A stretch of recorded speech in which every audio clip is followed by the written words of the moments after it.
وار economy ہے. یہاں پہ جنگ ہوگا تو پاکستان کے مزے ہوں گے, پیسہ آئے گا, ڈالر ہی ڈالر ہوں گے. یہ فوج بھی تو کچھ دکھائے نا. 70-77 سال میں اس دفاعی ادارے نے کیا کیا ہے اس ملک میں؟ ملک کی دفاع تو چھوڑ دیں کہ ہم ملک کی دفاع کی بات کریں. اس ملک میں ایک شہری محفوظ نہیں ہے. یہ ہمارے دفاعی اداروں کی حالت. ہمیں شرم کرنا چاہیے. 60-70 سالوں سے اپنی اکانومی کو جنگ کے ذریعے چلا رہے ہیں. یہ فیصلہ ہوا ہے کہ ہم نے عوام کا خون نکالتے جائیں, فوج کو ہم بار بار یہ کہتے ہیں کہ چلے ٹھیک ہے بھائی, ہم قربانیاں, قوم قربانی دے گی اور فوج کے لیے دے گی, ٹھیک ہے ہم دیں گے, کیوں نہیں دیں گے, اس ملک کا فوج ہے. لیکن یہ فوج بھی تو کچھ دکھائے نا. 70-77 سال میں اس دفاعی ادارے نے کیا کیا ہے اس ملک میں؟ ملک کی دفاع تو چھوڑ دیں کہ ہم ملک کی دفاع کی بات کریں. اس ملک میں ایک شہری محفوظ نہیں ہے. یہ ہمارے دفاعی اداروں کی حالت ہے. اور پیسے دیتے جائیں تاکہ ان کے پرکس اینڈ پریولیجز بڑھتے جائیں, عوام کا خون نکالتے جائیں, فوج کو پکڑاتے جائیں. آج بھی ترجیح ٹینک ہے, توپ ہے, ایٹم بم ہے, بندوق ہے. وہ قوم ترقی کرے گی جن کی ترجیحات ختم ہو کے. ہم چیختے تھے جب پاکستان آتا ہم سے الگ ہو رہا تھا تو یہی چیخ ادھر سے گئے, وہ بھوکے مریں گے. آج آپ بنگلہ دیش کی حالت دیکھ لیں.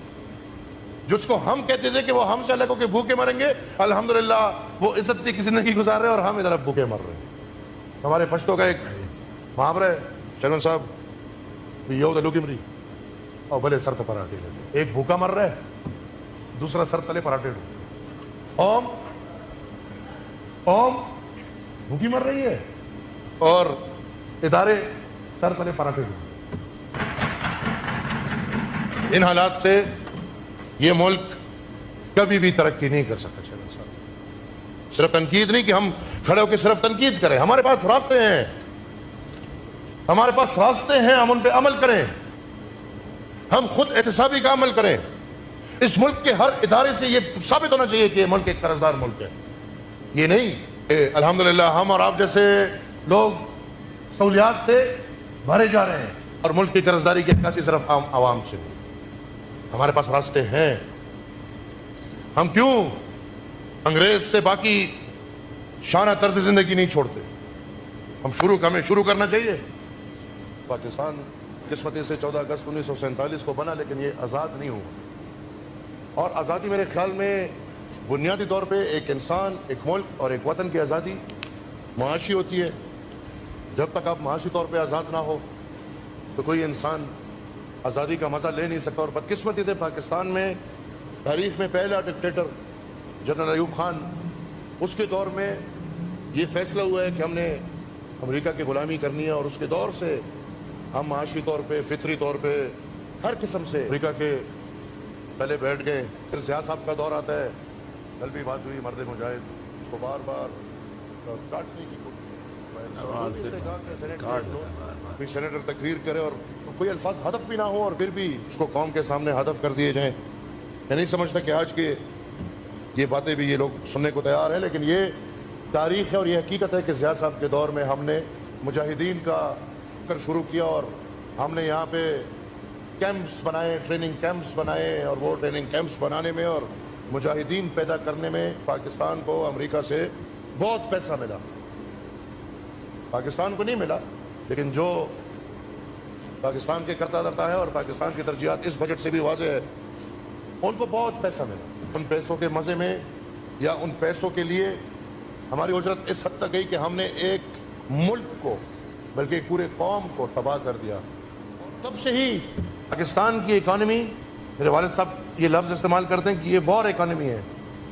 یہاں پہ جنگ ہوگا تو پاکستان کے مزے ہوں گے, پیسہ آئے گا, ڈالر ہی ڈالر ہوں گے. اور جب جنگ نہیں ہوگا تو ہماری اکانومی بیٹھے گی.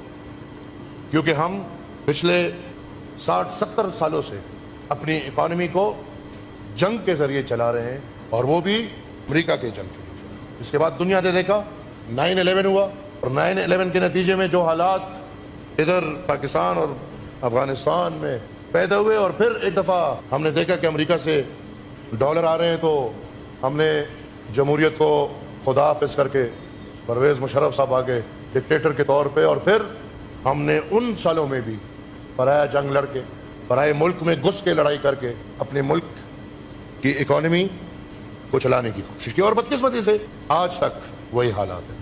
میں معذرت خواہ ہوں منسٹر صاحب, کوئی بات میں تنقید نہیں کرنا چاہتا, اور میں خدا حاضر ناظر ہے، میں کسی کے ذات پہ تنقید نہیں کر رہا، کیونکہ میں اور آپ ہم سب کو پتہ ہے کہ ہماری کیا اہمیت ہے اور ہم اس ملک میں کتنا کر سکتے ہیں اور کتنا نہیں کر سکتے۔ ہاں جی، یہ ہیں جناب ولی خان کے بیٹے، پوترے ہیں بلکہ ان کے، لیکن بڑا کیا رنگ ہے، عجیب و غریب کہانی ہے ان کی۔ اسٹیبلشمنٹ کی زبان بولتے ہیں ہمیشہ، لیکن آج اسٹیبلشمنٹ کے اوپر ہی تنقید کر رہے تھے، غالباً ان کی اجازت سے کی ہوگی، لیکن باتیں تو بہت سچی کر رہے تھے۔ لگتا تو ہے کہ یہ سارے وجوہات جو انہوں نے بیان کی وہ درست ہیں، کہ یہ جو جنگ کی اکانومی ہے، کیونکہ وہ جو ٹرمپ ہے الیکشن اس پہ بنیاد پہ ہی جیتا تھا کہ وہاں پہ جو اسلحہ ساز کارپوریشنیں ہیں، جو مافیا ہے وہاں کا، وہ جہاں کے ٹائکون ہیں جو اسلحے میں بے تحاشا پیسہ کماتے ہیں، اسلحہ بناتے ہیں اور پوری دنیا کے امن کو برباد کرتے ہیں، ان کی مخالفت کی تھی ٹرمپ نے، اور اس نے کہا نیگوسیشن سے مسئلے حل کریں گے، ہم جنگیں ختم کریں گے، نئی جنگیں شروع نہیں کریں گے، اس کے ہم متمحل نہیں ہو سکتے۔ اور ان کی اکانومی جس طرح مقروض ہے، اس سے تو بہت بڑا جو معاملہ ہمارا بھی ہے کہ وہ تو بہت بڑا ملک ہے اور ترقی یافتہ لوگ ہیں وہاں پہ امیر ترین لوگ امریکہ میں رہتے ہیں اور پوری دنیا پہ رول کرتا ہے، وہ سنگل سپر پاور ہے، اس کے مقابلے میں ہم تو کچھ نہیں ہے، لیکن ہمارا سب سے بڑا المیہ یہ ہے کہ ہم خود کفیل ہو سکتے ہیں، اپنے بچوں کو، اپنے عوام کو ہم اچھا کھلا سکتے ہیں،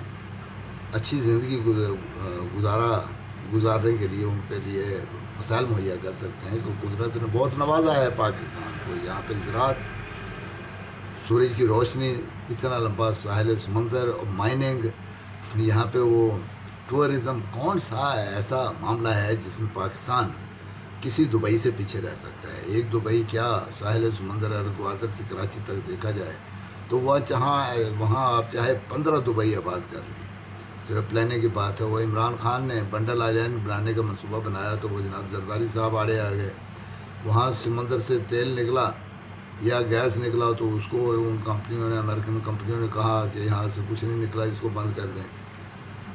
یہاں کے فیصلے کون کرتا ہے کہ ہمارے پاس ڈرلنگ کے لیے، سروے کے لیے، آئل اینڈ گیس تلاش کرنے کے لیے سارے وسائل پاکستان میں موجود ہیں، لیکن OGDC کو نئی تیل کی اور گیس کی تلاش وغیرہ کرنے میں کیوں ناکام ہے؟ حالانکہ یہاں پہ بہت بڑی بڑی کمپنیاں بھی پاکستان میں کام کرتی رہی ہیں۔